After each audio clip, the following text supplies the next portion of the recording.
한국 드라마 눈물의 여왕이 큰 인기를 얻으며 또 하나의 K-드라마 기록을 세우고 있습니다. 눈물의 여왕은 재벌 3세이자 백화점의 여왕 홍혜인과 용두리 이장 아들이자 슈퍼마켓 왕자 백현우가 사랑에 빠져 결혼했다가 맞이 않은 아찔한 위기와 기적처럼 다시 시작되는 사랑 이야기를 담은 로맨틱 코미디 드라마입니다. 눈물의 여왕은 첫 방송 이후 지금까지 영어와 비영어 TV 시리즈를 포함해 미국, 캐나다, 일본, 호주, 그리스, 브라질, 멕시코, 아르헨티나 등 전 세계 누적 68개국에서 탑10에 오르고 있는데요. 그런데 유독 이 드라마에 열광하는 한 나라가 있습니다. 한국의 음악, 드라마, 영화 등 다양한 콘텐츠가 인도에서 큰 인기를 끌고 있습니다. 이를 통해 한국 문화에 대한 관심과 애정 역시 증가하고 있다고 하는데요. 한국 작품들이 인도인들의 심금을 울리는 이유는 한국적 서사와 다양한 감성을 담은 콘텐츠들이 모든 세대에 걸쳐 공감과 희망을 전달하기 때문입니다. 인도의 많은 인구만큼이나 인도에 미치고 있는 한류의 영향이 크게 느껴지는 것은 당연한 일일 텐데요. 드라마 눈물의 여왕은 유독 인도에서 인기입니다. 주요 캐릭터들의 복잡한 감정과 사랑 이야기가 인도 젊은 여성들의 마음을 사로잡았다고 하는데요. 인도 시청자들의 리뷰를 보면 수연이 우는 모습을 보면 너무 감정이 슬프고 몰입된다. 스토리라인이 너무 흥미로워서 조금도 딴청을 피울 시간이 없다. 사이코지만 괜찮아에서도 나는 눈물을 멈출 수 없었어. 이번에도 저 남자 때문에 내가 눈물의 여왕이 되는 것 같아. 역동적인 서사, 주연 배우 케미스트리, 매력적인 캐스팅을 다 갖춘 정주행할 가치가 있는 드라마. 이 드라마가 내 마음의 구멍을 메워주고 있어. 나는 한국에 가는 희망을 가졌어. 두 배우의 합을 보면 사랑에 빠지지 않는 것은 불가능하다. 처음부터 끝까지 눈물을 멈출 수 없게 만드는 외국적인 한국 드라마. 흥미진진한 스토리라인과 뛰어난 연기력을 갖춘 이 시리즈는 새로운 에피소드를 간절히 기다리게 만든다라며 호평이 이어지고 있습니다. 한국의 열풍이 음악, 드라마, 음식 등 다양한 분야에서 인도를 사로잡으며 사랑의 불시착과 이상한 변호사 우영우에 이어 눈물의 여왕이 인도 한류의 성공에 기여한 작품 중 하나로 기록될 것이라는 예측이 나옵니다. 이처럼 요즘 인도인들은 한국 문화에 유독 깊은 애정을 보이고 있습니다. 특히 놀라운 것은 지금까지 역사를 통틀어 인도의 대중 속으로 파고든 타국의 문화가 단 한 번도 없다는 사실입니다. 영국이 인도를 지배했을 때조차 말이죠. 인도인들이 전례 없이 한류에 빠져가고 있고 이를 반영하듯 인도 교육부는 한국어를 제2의 국어로 채택했습니다. 그리고 약 3년이 흐른 지금 한국어는 인도에서 가장 빠른 속도로 성장한 외국어로 자리매김했습니다. 현재 인도 여성들은 드라마 속 패션, 음식, 문화를 보며 꼭 한국에 방문하고 싶다는 꿈을 키우게 되었습니다. 이러한 관심을 반영하듯 최근 인도 방송에서도 한국의 성공을 심층적으로 다루며 그것으로부터 얻을 수 있는 교훈에 대해 방송하곤 하는데요. 인도 방송의 기획 영상을 함께 보시죠. Origin stories are powerful. They tell us why we are the way we are. Humans, superheroes, villains, everyone has an origin story, as do nations. And today, we will tell you one.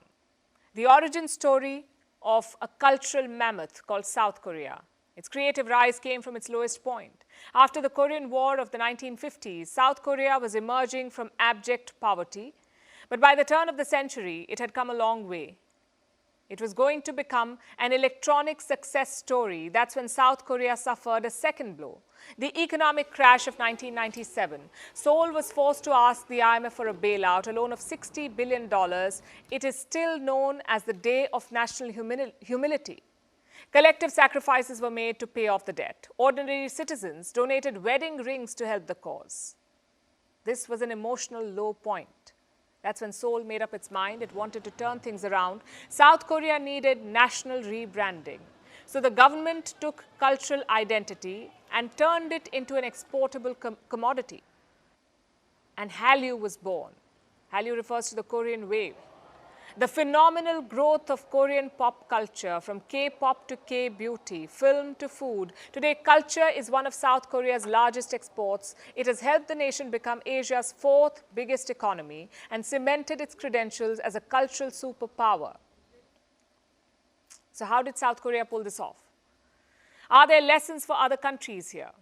That's what we'll discuss tonight, but first a primer on Korean pop culture. Gen Alpha may cringe at this, but for late millennials, this was an iconic moment.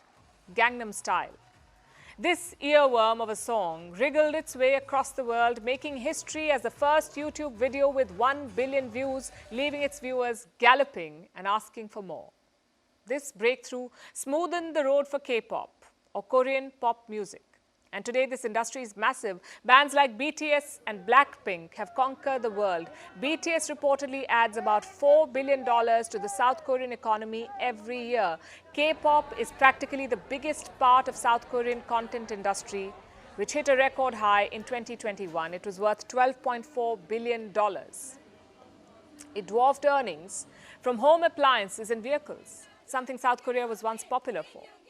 But things do not end with K-pop. Korean dramas and films are big business as well. 4 years ago, Parasite won an Oscar. 3 years ago, Squid Game became the most watched show on Netflix. Now, Korean gold rush has arrived. Netflix is investing $2.5 billion in South Korean projects. Disney and Apple TV are commissioning more Korean shows, so everyone wants a piece, and especially when it comes to Korean food. Korean cuisine is penetrating global markets. It is worth $77 billion. Meanwhile, K-beauty is the latest rage. Hordes of tourists are flocking to South Korea to buy cosmetics like snail mucin and face masks. The K-beauty market is expected to be worth $18 billion by 2030. South Korean culture is a big hit, but how did the country do it? Through a near-perfect marriage between public and private effort. You see, after the IMF crisis, the then Korean president threw money at the content industry. This laid its foundation. So credit where it's due. But just as the government pushed funding, private players stepped in. They poured billions of dollars into creative industries, and this boosted the industry.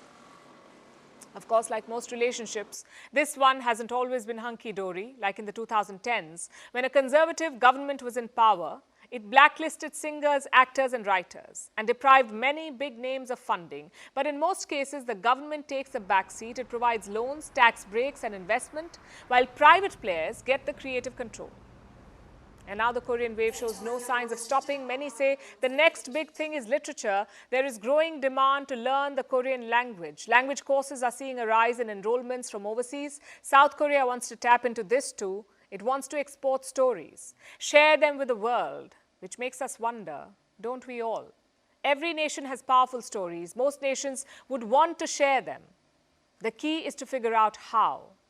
As they say, heroes are made by the path they choose, not the powers they're graced with. 지금까지 꿀튜브였습니다. 오늘 영상이 도움되셨다면 구독과 좋아요 부탁드리고요. 앞으로도 꿀튜브 채널에 많은 관심 부탁드립니다. 감사합니다.